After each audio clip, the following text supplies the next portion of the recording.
So last video में देखा हमने इंटीग्रेशन को सब्स्टिट्यूशन मेथड से। अब और दो मेथड अपने पास है, पार्शियल फ्रैक्शन और इंटीग्रेशन बाय पार्ट्स।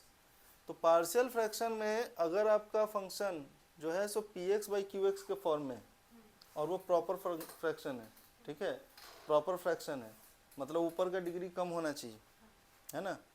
तो ऐसे केसेस में हम लोग, अगर मेरे पास कुछ ऐसा दिख रहा है कि P x plus minus Q ऊपर है और नीचे, मतलब 1 डिग्री ऊपर है और 2 डिग्री नीचे है, और वो कुछ इस तरह से फैक्टराइज्ड हो चुका है, ध्यान रहे, फैक्टराइज्ड हो चुका है। अगर फैक्टराइज्ड हो रहा है तो उसको फैक्टराइज्ड कर देना है ना। ये नहीं कि हम ऐसे केस में डायरेक्ट चले जाएं जैसे यहाँ दिख रहा है। तो फैक्टराइज अगर हो रहा है नीचे वाला, उसको फैक्टराइज कर देना है। तो फैक्टराइजेशन के बाद अगर ये फैक्टराइज हो गया इस तरह से कि कोई स्क्वायर नहीं फॉर्म हुई है, तो स्क्वायर फॉर्म नहीं हुई है तो हम इसको सब्स्टिट्यूट करेंगे, मतलब ये पार्शियल फ्रैक्शन में इसको ब्रेक कर देंगे, इस पार्ट को, इसको हम इसके इक्वल में कर सकते हैं। और फिर हमको ए एंड बी की वैल्यू निकालनी है। वो कैसे निकालेंगे? मल्टीप्लाई करेंगे एक्स वाले टर्म को एक साथ और जो कांस्टेंट है उनको एक साथ, तो दो इक्वेशन रहेगा, दो अननोन रहेगा, सॉल्व कर लेंगे, ठीक है। ऐसे भी जैसे जितने आएंगे उतने इक्वेशन बनते चले जाएंगे। अगर नीचे में स्क्वायर हो गया ये फैक्टराइजेशन के बाद, ठीक है, तो ऐसे केस में अपने को करना है क्या, एक्स दो लेना। ये नहीं कि हम उसके केस में क्या करें, कैसे करें, सोचते रहें। सिंगल एक जहाँ की पावर नहीं हो और जिसमें पावर हो, अगर क्यूब हो जाए तो 3 इस तरह के बनाने, ठीक है। पी एक्स स्क्वायर ऊपर देखना है हमेशा, ऊपर की डिग्री हमेशा नीचे से कम बनानी है, वो प्रॉपर फ्रैक्शन बनाना है, ठीक है।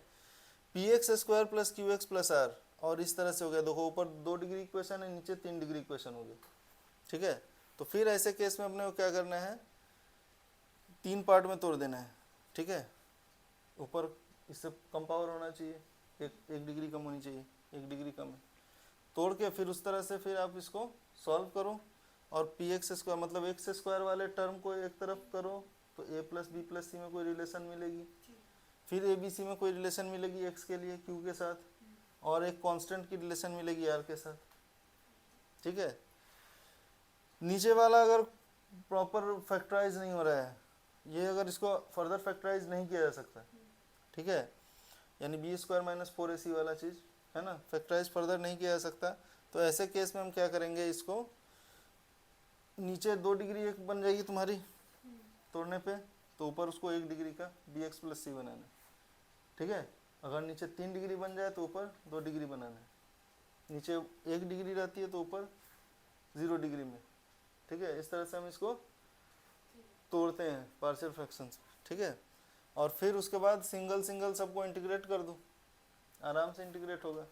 इस तरह के टर्म को इंटीग्रेट करने के लिए क्या है, अगर नीचे में x square plus b x plus c हो गया और ऊपर बी एक्स प्लस सी है, तो इसको फर्दर कैसे करेंगे हम लोग, तो यहाँ जो भी टर्म है ना, जैसे x square plus b x plus c, तो बी एक्स प्लस सी को हम लोग क्या बना लेंगे, हम लोग कुछ बना लेंगे इस तरह से, पी में मान लो कर दिया 2x plus b plus minus b जो भी है, ठीक है, और प्लस क्यू में अपना आ जाएगा। मतलब हमको क्या करना है, इसको डिफ्रेंशिएट कर देना है नीचे वाले को, ताकि एक टर्म खत्म हो जाए, दूसरा टर्म बचे, उसके बाद फिर वही।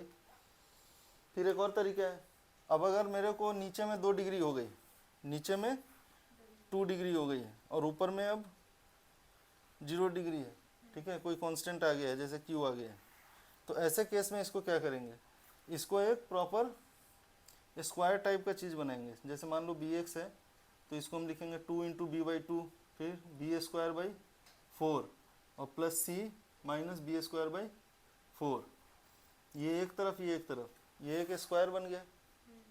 और फिर हम लगा सकते हैं उसके बाद ये एक्स स्क्वायर प्लस कोई कांस्टेंट स्क्वायर नीचे में हो गई, तो tan इनवर्स वाला यूज कर सकते हैं, ठीक है। समझ में आ रहा है, नहीं आ रहा है, प्रॉब्लम बनाएंगे तो आ जाएगा। इंटीग्रेशन बाय पार्ट्स, अपने को कोई भी फंक्शन अगर u इंटू मतलब ऐसे कुछ दिया हुआ है, मान लो u इंटू कुछ v है dx है, ऐसा कुछ है अपने पास दिया होगा, ठीक है। तो हम इस चीज़ को, इस पार्ट को u v नहीं लेते, अभी हम कुछ और ले लेते हैं, टी डब्ल्यू मान लो ले लेते हैं, सब के सब जो है सो टी डब्ल्यू हो या यू वी हो, जो भी है यहाँ पे यूज कर रहे हैं, सबका सब फंक्शन ऑफ एक्स है। तो इसको अपने को क्या करना है, यू वी के फॉर्म में ले आना है, यू डी वी के फॉर्म में ले आना है। यानी कि अगर हमने इसको u मान लिया है t को, तो w dx को हम क्या मानेंगे, dv, ठीक है, u dv के फॉर्म। उसके बाद इसको अपना जैसे भी है, हाँ ठीक है, इससे हम निकालेंगे v और यहाँ से निकालेंगे du और फिर u v minus integral v du, ठीक है। बस यही काम करना है वहाँ पे। मोस्ट ऑफ द केसेस में कहाँ लगाते हैं इसको, जब इन्वर्स ट्रिग्नोमेट्रिक फंक्शन हो तो u हम लेंगे इन्वर्स वाले फंक्शन को, लॉगरिथमिक फंक्शन में भी उसी को लेंगे, ठीक है। अच्छा, अलजेब्रिक फंक्शन अगर इस तरह का आ गया, हमको इसको रिड्यूस करना है, ठीक है, काम क्या करना है, इसको रिड्यूस करते जाना है इसके पावर को। तो रिड्यूस करने के लिए ऑब्वियसली इसको u लेना पड़ेगा, ठीक है। तो ऐसे कुछ कुछ एग्जांपल्स देखेंगे और क्लियर होगा। और अगर कहीं एक्सपोनेंशियल दिख गया तो मोस्ट ऑफ द केसेज में क्या प्रॉब्लम लाता है, वो e टू द लंबा चौड़ा दिख रहा होगा, लेकिन वो इसको रिड्यूस करना चाहता है। ऐसे कल भी डेफिनेट इंटीग्रल वाले में किए थे, e to the power tan inverse x करके एक प्रॉब्लम थी।